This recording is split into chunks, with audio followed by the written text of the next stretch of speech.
Welcome back. We are now in our fourth lecture, and what we plan to do in this lecture is to study equations in one variable. So I will start sharing the slides. This is where we are, lecture 4, and we are going to study equations in one variable. But whenever we are studying these equations, which is of the type fx equal to alpha, we would like to know what are the roots of this equation. In fact, given any function, it's a good thing to know what are the roots of, what are the zeros of that given function. The zeros of the function can give you a lot of information about the function, and in fact it may seem like zero is a very special value and you are asking for a very special question, but this is not a special question at all, because whenever you want to compute the points x where fx is alpha, this is equivalent to computing zeros of the function which is fx minus alpha. So there are merits to look for roots of equations, and we are going to begin discussing methods to find those. So what we will do is that whenever we are given a function f, we are interested in finding x such that f of x is 0. This is what we are looking for. There are many reasons to be interested in finding roots of equations. In fact, you will see later in this course itself that we will have to study matrices, and we will have to compute the eigenvalues of those matrices, and finding eigenvalues of matrices is same as looking for roots of the characteristic equation. So this is one reason that we would like to find roots of any given equations. There are many natural processes, and these days there are also some social processes which follow a particular pattern. So for instance, if you're interested in finding the population of our country, then there is a formula for finding the population of the country or population of any region, which involves some exponential function and so on. So it satisfies a differential equation, and therefore you can actually write down a formula. But that formula is true in some ideal sense. When there is no migration, then that formula holds true, meaning the formula begins from the assumption that the rate of change in the population depends on the present population, and then you start finding the rate of change, and that's what leads to some differential equation which gives you a solution.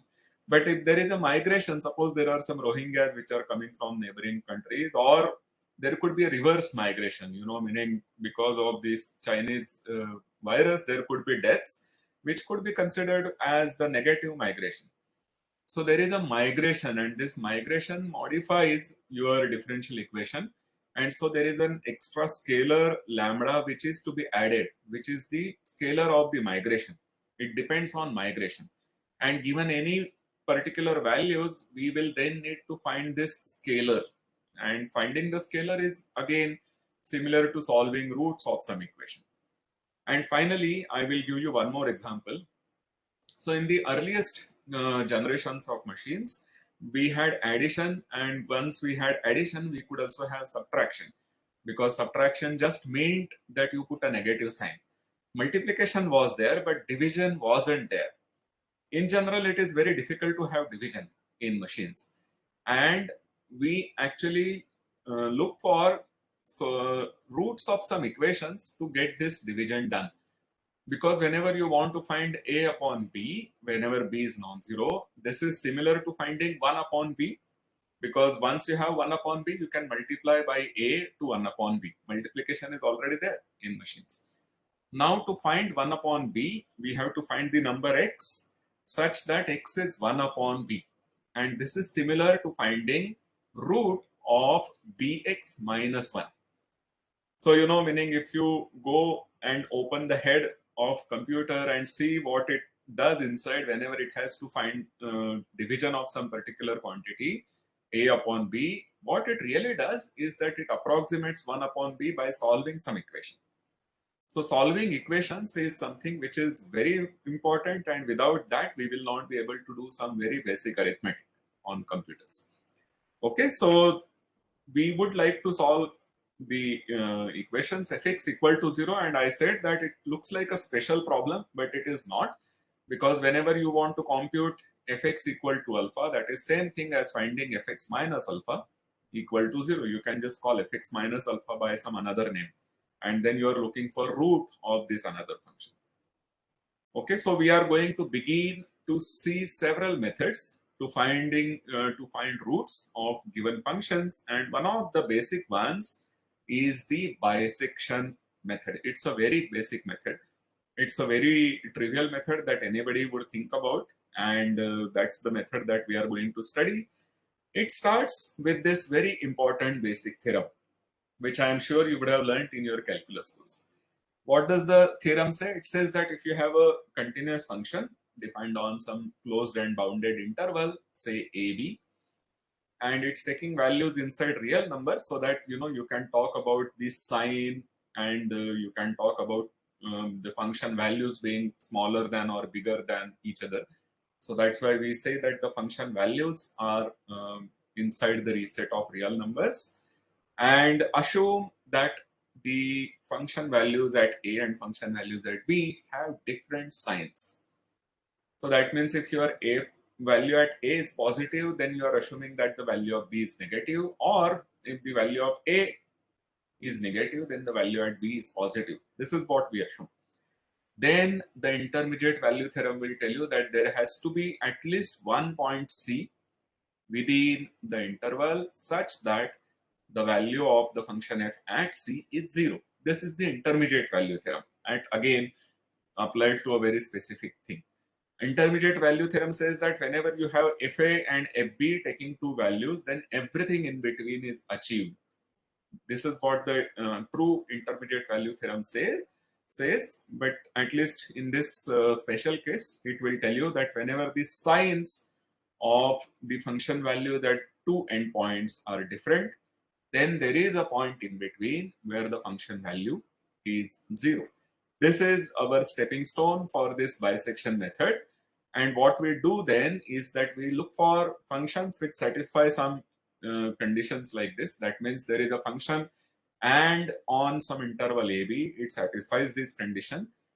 Then we find a sequence, we will define a sequence which will converge to a root for the function f.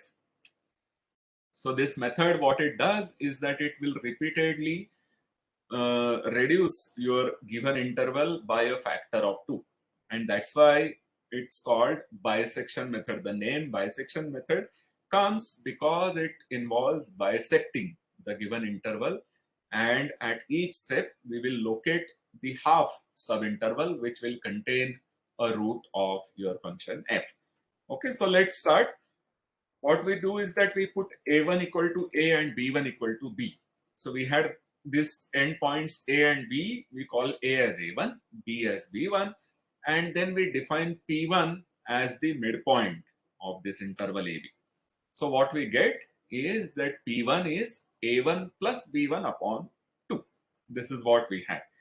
Then we look at the function value at p1. If the function value at p1 is 0, then you are done. Then p1 is a root of the function f, and we are already done. If this value is non-zero, then its sign will either be positive or negative. It will have to be either a positive real number or a negative real number. So its sign will agree with the sign of fa1 or fb1. And depending on these two possibilities, we are going to have two ways to continue. If you have that the function value at p1 is of the same sign as the function value at a1, then what we'll do is that we will ignore a1. And p1 and b1, that's an interval of half the length of the original interval, where now the endpoints have different signs. Okay, and therefore there is a root in this subinterval. So we will then set p1 as a2. We ignore that a1 you started with. We put p1 as a2 and b1 is renamed as b2. Okay, so starting from a1 and b1, we have now obtained a subinterval of half the length of the original interval, which is a2 b2. On the other hand, if your value at p1 has the same sign as the value at B1, then we will ignore B1 and we will look at A1, P1, but we will rename them as A2, B2. So this way we are going to get, excuse me.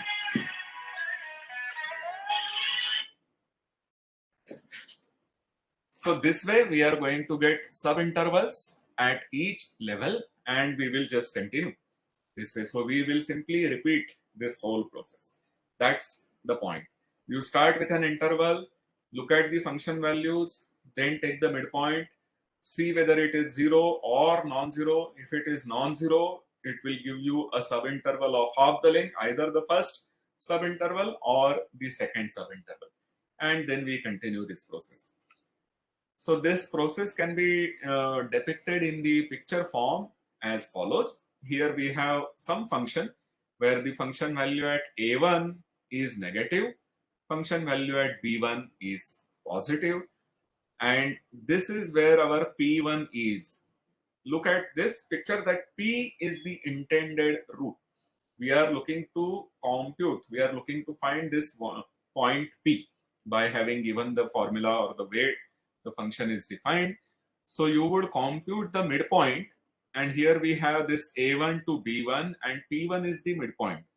The value at P1 is positive, so what we do then is that we look at A2 to be A1 and B2 is declared as B1.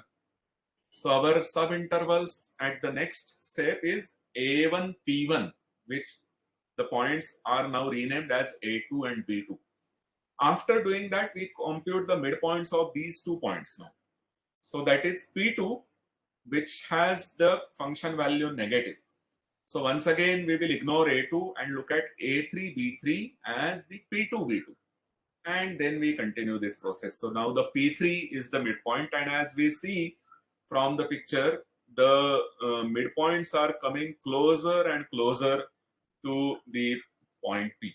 It may seem to you that the point P1 is actually closer than the point P2, which is true. But at each level, what we are going to achieve is that the midpoint is at a certain distance from the intended 0, and this certain distance is going to be divided by 2 at every step. Therefore, what happens is that these PIs will definitely converge to the root. Now, whenever we are given a function whose root is to be found, we need to find this interval to begin with.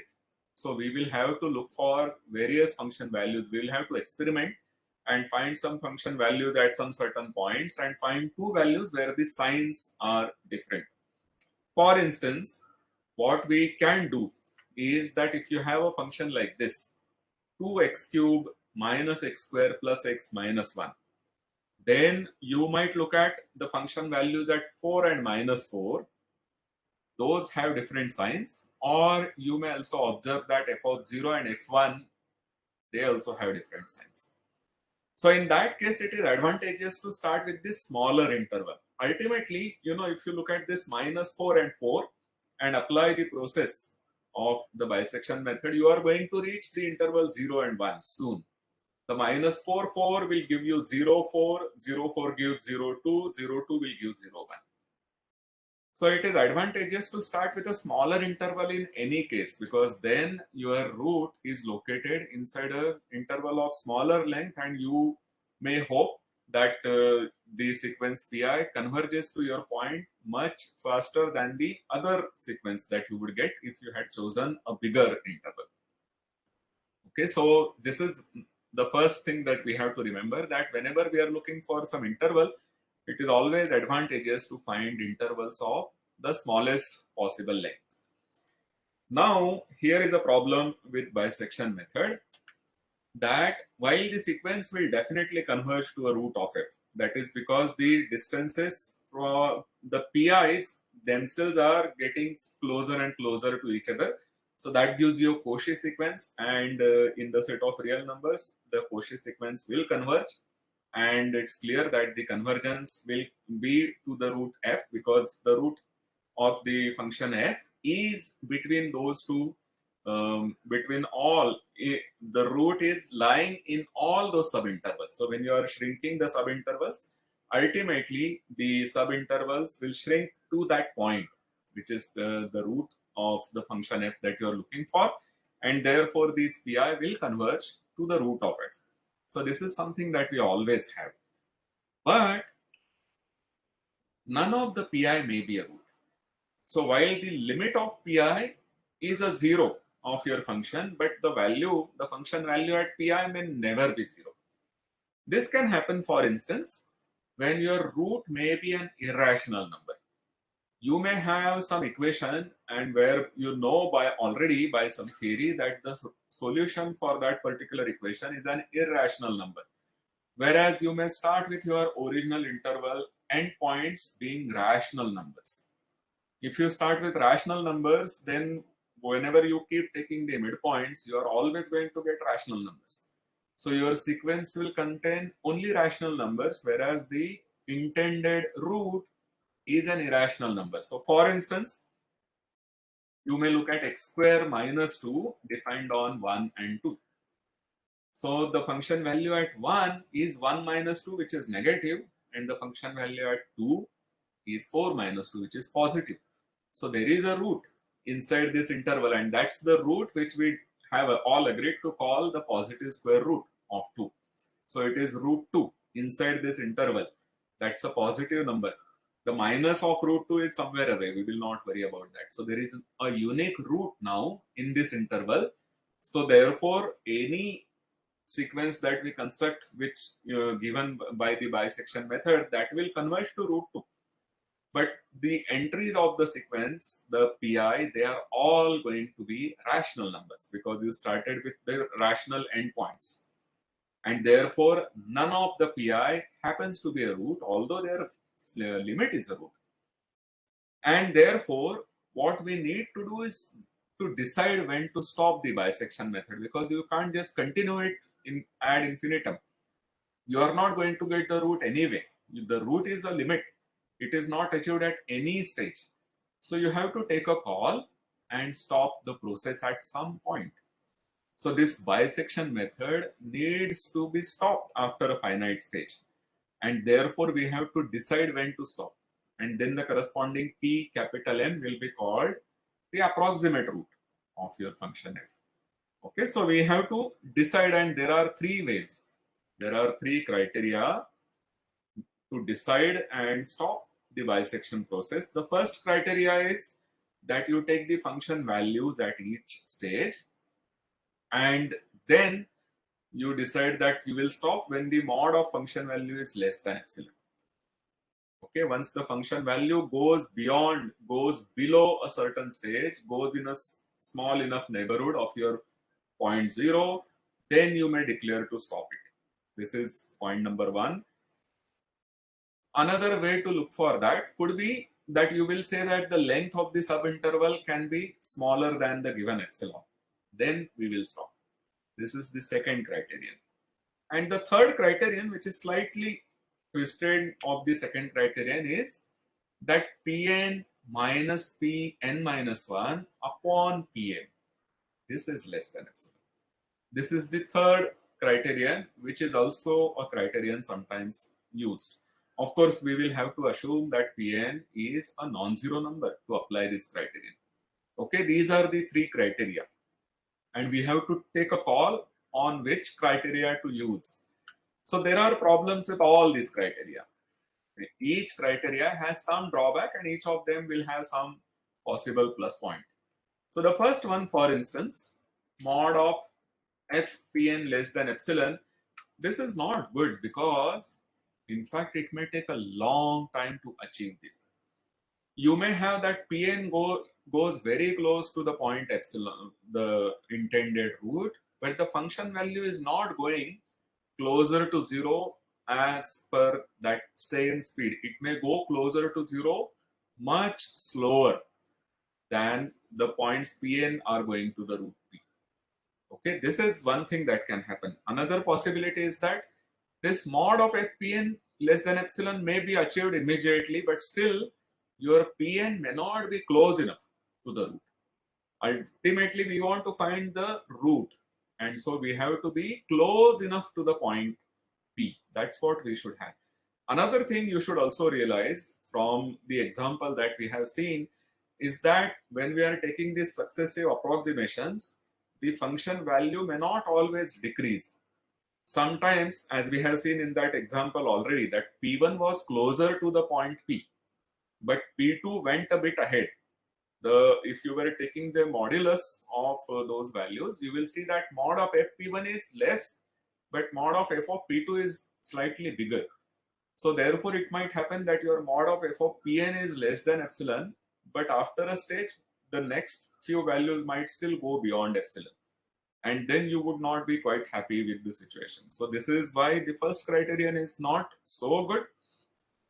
Second criterion is also not considered good because it simply doesn't take the function f into account.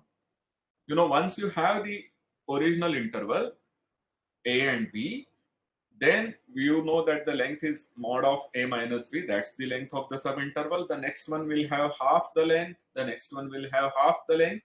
And clearly the further midpoints are going to be in that subinterval. So the bound on Pn and Pn minus 1 can simply be computed by considering that mod of a minus b upon 2 power n. So that n, if you want this mod of Pn minus Pn minus 1 to be less than epsilon, you have mod of a minus b upon 2n is less than epsilon. That's the upper bound that we have. And then n can be simply computed by doing some cross multiplication and taking a log to the base 2. So the function value f is not taken into account here. That's why this is not good. Further, Pn and Pn minus 1 might still be close to each other, but the root might be many steps away. It might still be possible that to reach the root, even though some of the Pn may happen to be the root, to reach there, you may still have to go through many more steps. So that's why Pn minus Pn minus 1 less than epsilon is also not considered as a good criterion. The last one looks a bit enticing because it mimics our relative error. Pn minus Pn minus 1 upon mod Pn. We are making that less than epsilon. But once again, this is something which again does not take the function values into account. So even this one is not considered as a good one. So ultimately we have to choose one criterion, and it's very common to take the second criterion. Although it doesn't take the function values into account, what it does tell you is that the Pn is closer to the root by a fixed epsilon, and furthermore, this criterion will ensure that the next values are also at a distance less than epsilon from the intended root. So this is why the second criterion is the common one, and that's the one which is often used in most of the algorithms which we implement on the machines. Let's look at an example. So suppose we take this function x cube plus 4x square minus 10. This is our function. And we observe that the function value at 1 is 1 plus 4 minus 10. So that is minus 5. And the function value at 2 is 8 plus 16 minus 4, 10. So 24 minus 10, so that is 14. So this is the positive value. So at 1 it is negative, at 2 it's positive. So there is a root of this function in the interval 1 by 2 by the intermediate value theorem. It's important to mention this, that you're using the intermediate value theorem to conclude that there is a root of the given function in the interval 1, 2. Okay, so we will compute the midpoint, which is 1.5, and you may put the value of 1.5 here, and you observe that it's a positive quantity. The function value at 1.5 is positive. So the function value at 1 is negative, function value at 2 is positive. The 1.5 that we got, that also has positive quantities, so we will ignore 2 and look at 1 and 1.5. That will be our interval for the second iteration. Then we compute its midpoint, which is 1.25. Its function value is negative. So now we ignore 1 and look at 1.25, 1.5. As our next interval, we will compute its midpoint and compute the function value and continue this way. So continuing in this manner, we'll give the values in the table that I have copied already from a book. So here we have various values. At each stage, we have the AN, BN, the midpoint, and the function value at midpoint.